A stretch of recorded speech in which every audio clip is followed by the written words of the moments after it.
Well, let's just say it clearly and bluntly. Trumpism is white supremacy.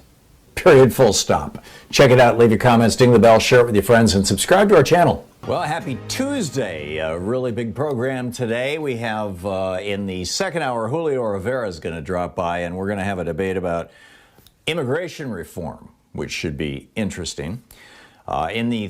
Also, at the end of the second hour, Debbie Hines, our political analyst, she's a lawyer who is also a really great reporter, and she's been carefully tracking the Chauvin trial, which is going on right now, and we will. Actually, I think it's paused right now, but in any case, we will be giving you an update at about 50 minutes past the hour, an hour from now, with Debbie Hines on the Chauvin trial. And in our third hour, I believe it's our third hour, Professor John Powell is going to drop by about the Chauvin trial and the roots of systemic racism in America. I wonder if Chauvin is where chauvinism comes from. Chauvin. Interesting name. No idea, but probably one of those things I should look up. But I wanted to start out, with the rant that I just put it up at HartmannReport.com, and I think it's also it's something that for some reason our media seems just unwilling to say, which is the exact definition of Trumpism. What is Trumpism? If you Google it, or DuckDuckGo it is how I do it, because DuckDuckGo protects your privacy. Wikipedia says it's, quote, a term for the political ideology, style of governance, political movement, and set of mechanisms for acquiring and keeping power that are associated with Donald Trump and his political base. Okay, is that Trumpism? I mean, what do you think Trumpism is? The BBC says Trumpism is, quote, what the president believes on any particular moment, on any particular day, about any particular subject. They're quoting a Republican analyst in that article. The Atlantic argues it's a, quote, populist prototype, a personality cult, or something stranger. I would say Trumpism is really only one thing. We've bounced all over the place over the last 5-6 years trying to define Trumpism. Oh, does it have to do with border security, or does it have to do with international trade, or does it have to do with economics, or does it have to do with the white middle class? No, Trumpism is really simple. Trumpism is white supremacy. And it's time to just say that. I mean, while white supremacy has been in scare quotes, a feature of many movements over the centuries. I mean, from the doctrine of discovery that Columbus used, when you sail across the sea, if you encounter people who aren't white, you can simply say, ta-da, you now belong to me. To Nazi-era fascism, right? The Nazis going after the gypsies and the Jews and whatnot.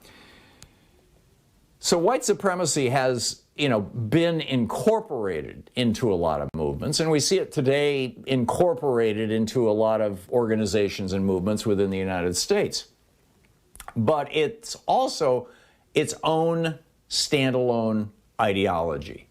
The belief that evolutionarily white people are superior to everybody else, which is easily disproved based on genetics, basically based on any kind of examination you want to do.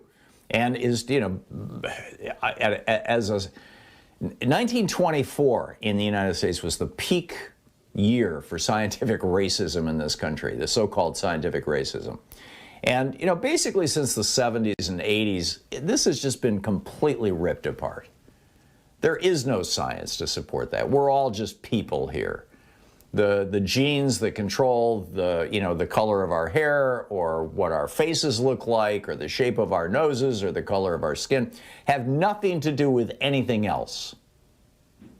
There are some conditions that we have brought from other parts of the world. Sickle cell anemia is probably the most visible, that you can associate with a particular race, or Tay-Sachs disease with people who are Jewish, or cystic fibrosis with people who are from the Caucasus, white people from that region of Eastern Europe. But those have nothing to do with racial superiority or intelligence or physical capability. Nothing. White supremacy is a lie, and it's alive and well in America, and it is at the core of Trumpism. In fact, it is what Trumpism is. Remember when Trump started out, with birtherism? This was the thing that made Donald Trump famous preparing for the 2016 primary. For the 8 years of Barack Obama's presidency, Donald Trump was constantly ranting about how he couldn't be an American. He's not an American. He was born overseas. His followers were proposing all these bizarre theories, many of them still on the internet, that he was a Muslim Trojan horse, brought here from Kenya to infiltrate America and destroy us from within. Right. We call it birtherism. And this was Trump's thing. He was on TV constantly about birtherism.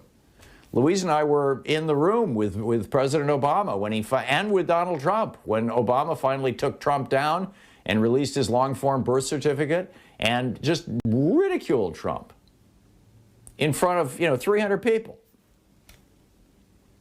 And Louise and I were sitting just maybe 50 feet from Donald Trump, and I was looking right at him. He was just slightly angled, but I could see the entirety of his face and his arms over his chest, kind of holding himself and just angry.